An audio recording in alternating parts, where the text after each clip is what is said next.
Hey, today we're going to cover the San Francisco Peninsula, very diverse strip of land south of San Francisco, north of San Jose, Silicon Valley.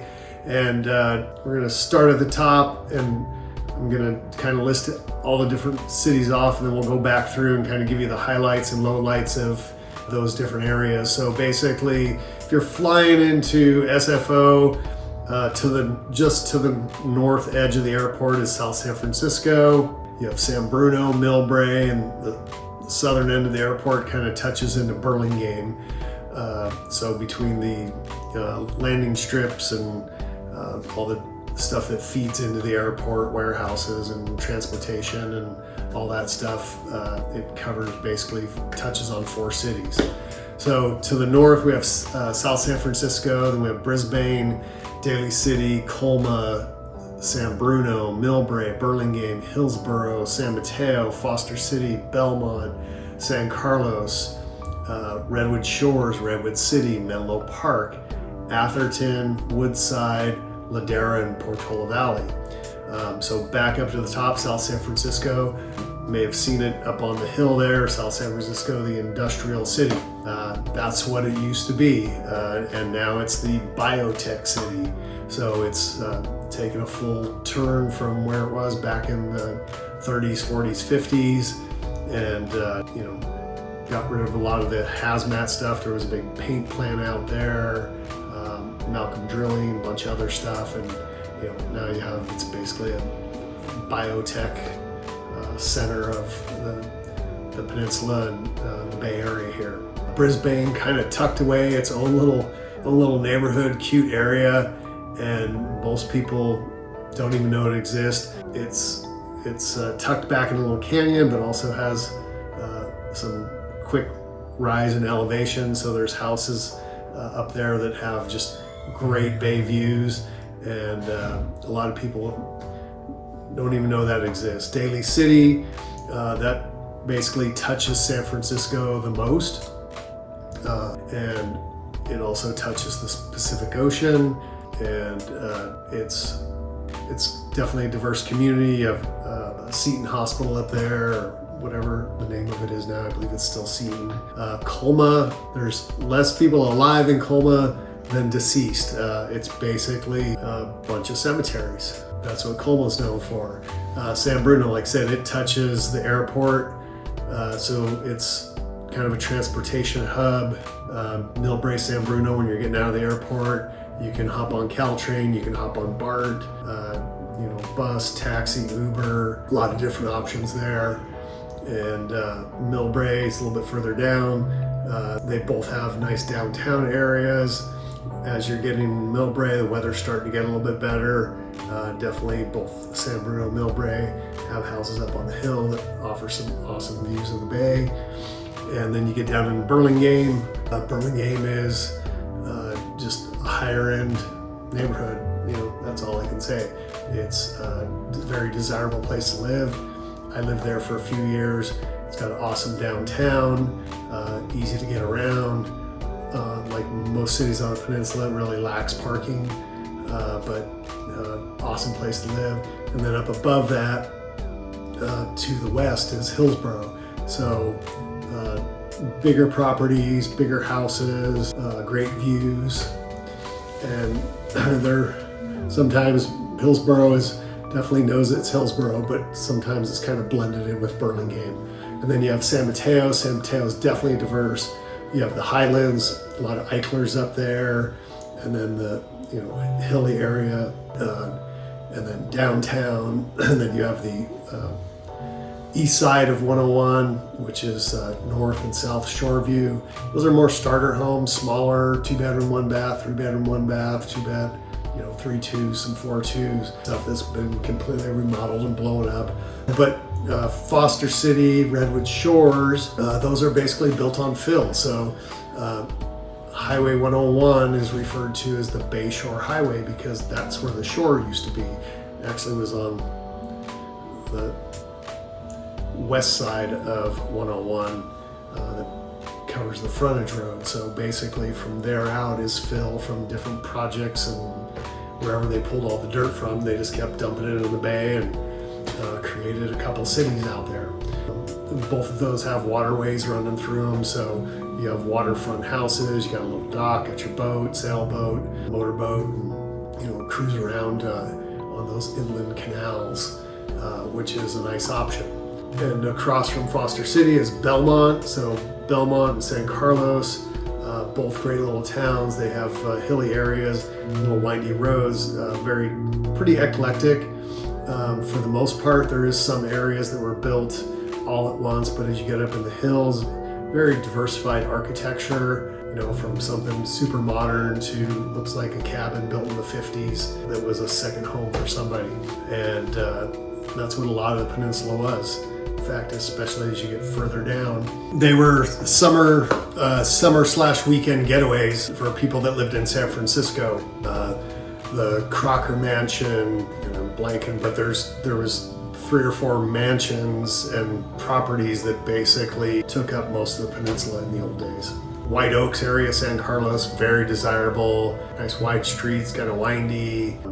Mostly ranch style homes, definitely some 2-story stuff in there. They have very vibrant downtown, Laurel, lots of stuff going on. Then you get in Redwood City, also diverse. You have Emerald Hills area, closer to 280, little windy roads, again, similar to Belmont, San Carlos Hills, just a little bit eclectic, but nice. We covered Redwood Shores, then you get down into Menlo. It's venture capital area, basically. So off of 280, Sand Hill Boulevard, venture capital money. Atherton, bedroom community, probably one of the most expensive zip codes in the Bay Area, if not in the country. Woodside is more of a rural setting, a lot of horse properties there, with big houses, old estates, and definitely a wooded area. Just more, you see jeans and cowboy boots instead of suits. And they have a famous restaurant where the venture capital guys used to hang out, which is Buck's Restaurant. It's still there right across from Roberts Market, which has been serving that community for a long time. And then Ladera and Portola Valley, kind of tucked away on the west side of 101. Again, both rural areas and more expensive properties. So that's kind of a quick overview. As far as things to do, all these communities offer different types of activities.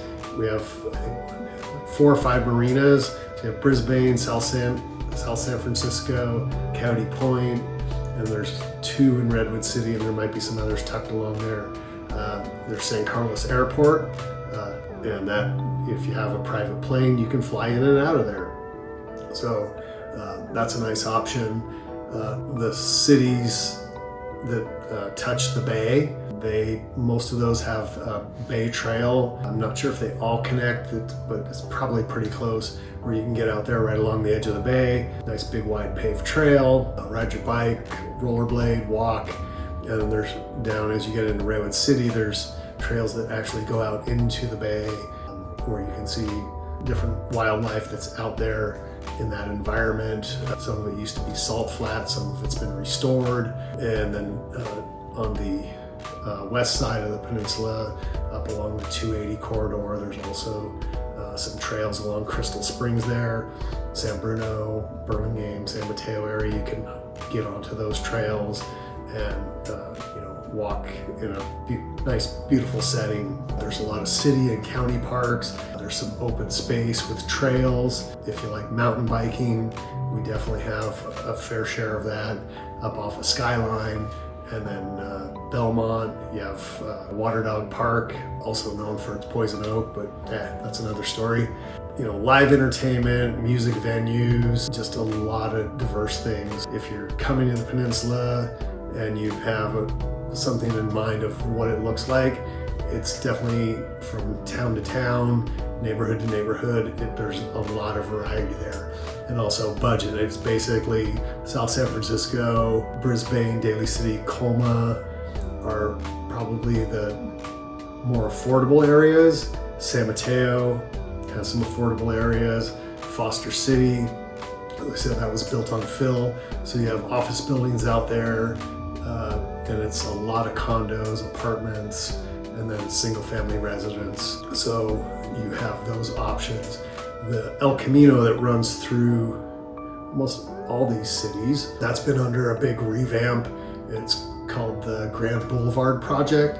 And basically, as retail goes away and we're doing more of our shopping online, basically repurposing, reimagining how properties can be used and what's more efficient. So along that El Camino corridor, a lot of the single story retail, whether it's a muffler shop, donut shop, funeral home, tailor, sandwich shop, restaurant, is a lot of those are being bought up, torn down, and then what's replacing it is ground level retail, 4 or 5 stores maybe, and then 4 or 5 floors of living space, so apartments, condos, whatever it may be. And that's considered a transportation corridor because you have the buses that run up and down El Camino, the Caltrain parallels El Camino, and you have 101 parallels the tracks. You go up to the other side and you have Interstate 280. So for people that don't have a car, don't want to drive, but need to commute, using public transportation and living in one of those buildings is definitely an option. As I mentioned before, Millbrae, San Bruno, you can even hop on BART and get up to the city, go across the bay. So you can definitely get around. It may not be as convenient as you want, but you can get around. Like when we go to Giants games, we'll drive over to San Mateo, hop on the train, take the bullet train up there, watch the game, hop on the train, come back, drive home. And then we're not driving into San Francisco with the traffic and cost of parking and all that fun stuff. So today we're not going to dive deep into any of these neighborhoods, just kind of a quick overview. There's also golf courses, there's a couple public courses, and there's definitely a few private membership courses. Woodside, Redwood City, Millbrae, I'm probably missing 1 or 2, but there's definitely some private courses. I've played on those in different golf tournament events and beautiful settings, so that's available to you. I mentioned the hiking trails and a lot of farmers markets scattered up and down the peninsula. I know Burlingame has one downtown, San Carlos, San Mateo, there's one up at CSM, Menlo Park, they do one right off of Santa Cruz Avenue, and not sure about the other cities right off the top of my head, but more than likely there's in each of those cities there is a farmer's market somewhere in the city where you can go get local produce. A lot of it's grown right over on the coast or in the Central Valley. I actually have a few friends in Pescadero that do organic stuff. My friend Yakipi Farms that does peas and beans and stuff. They grow and sell at the locals farmers market, so it's fresh right from the area, farm to table. So just another benefit, as I mentioned, kind of redoing of the El Camino corridor. Some of our shopping centers are also being impacted by redevelopment, where less and less people are going to the mall or going to big shopping centers, and those are being converted to housing as we get more and more people that want to live in this beautiful area. And you'll see a lot of articles or social media that says everybody's leaving California. Well, if everybody's leaving California, we shouldn't have to build any more housing, but we need to build more housing because there's enough people staying. So I don't know if there's a lot of bunk beds stacked up in houses, and once we build new stuff, people are moving out and getting their own place. But there is definitely a demand for housing, and like I said, wide range of prices. You can get up into the probably $20 million plus as you get down into Atherton, Woodside, Ladera, Portola Valley, and South San Francisco and Brisbane, Daly City. Condo, under 500,000. So for the rest of the country, those prices sound actually super ridiculous, but it's the reality here on the San Francisco Peninsula because we have a lot to offer. Jobs, Silicon Valley, biotech, venture capital, and then everything else that makes this area run, San Francisco Airport. A lot of diversity in what's generated here as far as jobs and opportunities. So if you want some more detail on any of these particular areas, feel free to reach out and ask me. We can dive deeper into particular neighborhoods or just a general overview of one of those cities if that's of interest to you. Commute times can vary greatly. A lot of people don't have to commute anymore, which is great, but knowing where you're going to be working and then calculating in commute times is definitely important, because our roads do get plugged up, and that's something that you need to, besides price, calculate into where you're going to live and what amenities you want to live in here. So that's it for today. Thanks for watching, and we'll be back for more.